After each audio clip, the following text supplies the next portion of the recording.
Making a fist. This involves putting the hand into a flexed position with either an extended or a flexed thumb.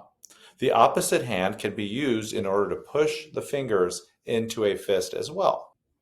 Finger stretch. This involves either making a claw position where the fingers are either flexed or extended, or making a tabletop position where the fingers are extended into a neutral position. Making a claw or making tabletop position can be very helpful in helping to allow for tendon gliding. Thumb stretch.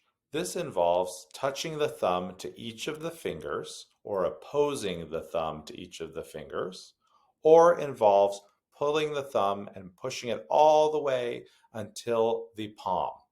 This can be very helpful in helping to regain the power, strength, and range of motion in the thumb.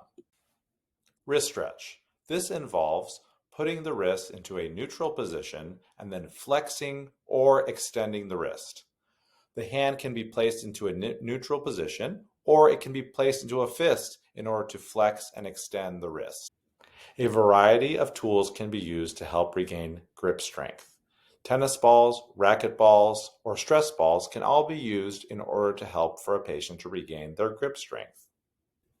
With a home program or with a formal program of range of motion exercises, it's important to start with more light exercise and then advance to more aggressive exercise or more difficult positions.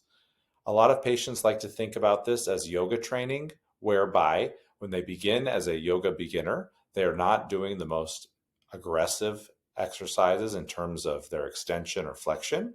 But then as they grow stronger and as they continue to advance, they get into more difficult and more stretched positions. This can be very helpful in helping to maintain your confidence and help to get back to your power, strength, and range of motion that you may have had before your injury or before your surgery.